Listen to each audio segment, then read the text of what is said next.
Officials are working with businesses and nonprofits to get a bigger share of economic growth for neighborhoods along the Fairmount Indigo corridor. To tell us about some new recommendations are the Senior Program Officer with the Local Initiative Support Corporation, or LISC, Boston, Inés Palmarin, and a Senior Associate for Economic Development and Public Health with the American City Coalition, Zach Nieder. Thank you both very much for being with us. Thank you for having us. I want to start with Zach. For viewers who are not familiar with the map around this, to talk about the neighborhoods and what this corridor means.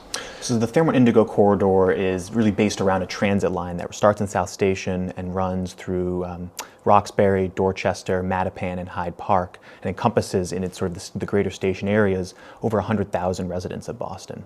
Inés, what about what you want to do with recommendations around getting more businesses to come in or to stay in this area? What's the next step?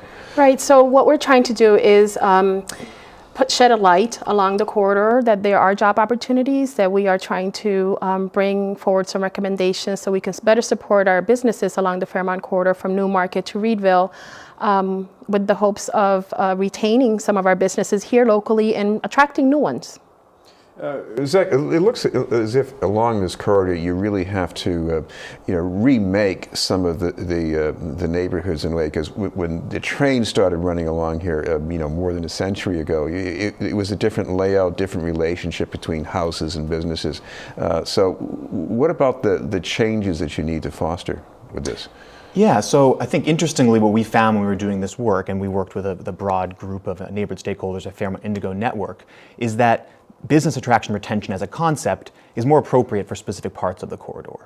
There are residential communities at different stations that the business attraction that we're talking about, the size of businesses, which is really more of the 20+ employees, is really not as appropriate in some of the more residential, denser neighborhoods. But there are these two specific neighborhoods, Newmarket, which many people are familiar with, and Reedville, which is a part of Hyde Park and is the southern terminus of the corridor, where there is already sort of an industrial commercial innovation district from it, for lack of a better way to describe it. And so therefore our recommendation is really focused on how do you highlight those areas, strengthen them, and bring more businesses, and then use the corridor itself, the transit line, to connect residents from those denser residential neighborhoods to the jobs in Reedville and Newmarket. And yes, has much of this been happening already, either that you have businesses moving in, expanding, hiring more people, or even some new entrepreneurs starting up?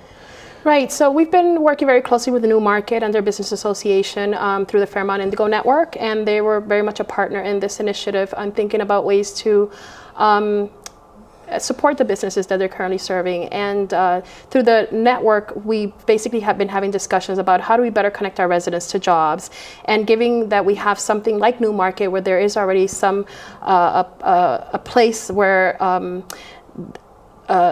the Sue Sullivans from the Newmarket Business Association are sort of championing that. How can we sort of learn from those planning initiatives and bring those to Reedville, so we can also have better connection along the line with the transportation, hopefully at some point working the way it should, to better connect our residents to Reedville, from Newmarket to downtown for employment. And explain why Reedville is important. I grew up in Hyde Park, and I remember that part of the neighborhood was, it was very industrial and not as much residential. Now I can see how there's potential for either of those to have growth. Right, there's 22% industrially zoned parcels along the corridor, and that leaves a lot of potential for Reedville for growth. And I think that the recommendations are a conversation starter about the future of Reedville and what the potentials are for adding more employment there, and also balance of housing.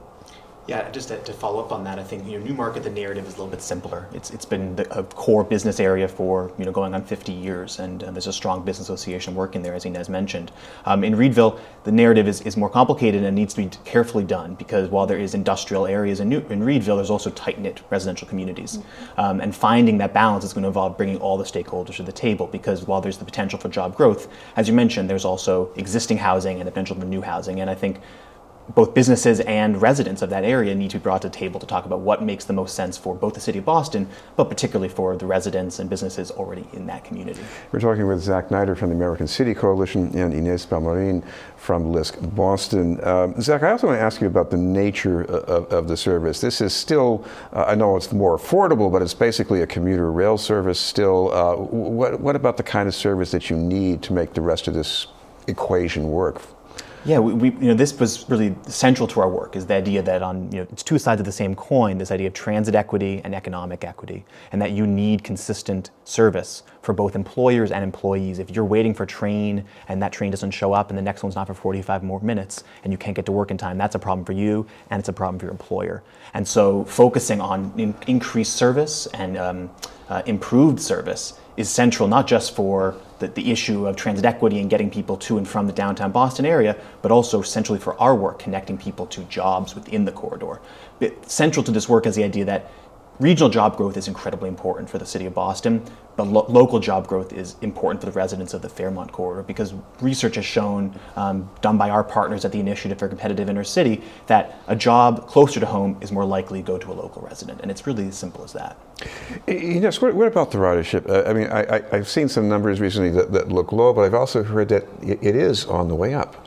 It is on the way up. The Boston Foundation recently funded Project Right, and they did a study with youth over the summer that actually rode the commuter rail, and we recently finished another study with the Nelson Nygaard group around ridership, and it's shown that it's tripled actually. And the issue is that we found through our students that they're not counting our students that are riding the commuter rail to get to school in the morning. So there's some potential good things coming out of our Fairmount Indigo network, where we're sort of, again, shedding a light on some of these issues that's so crucial for our neighborhoods, because transportation is it's a mean of getting to our jobs and having access to better income. Thank you very much, Inés Palmarin and Zach Nieder.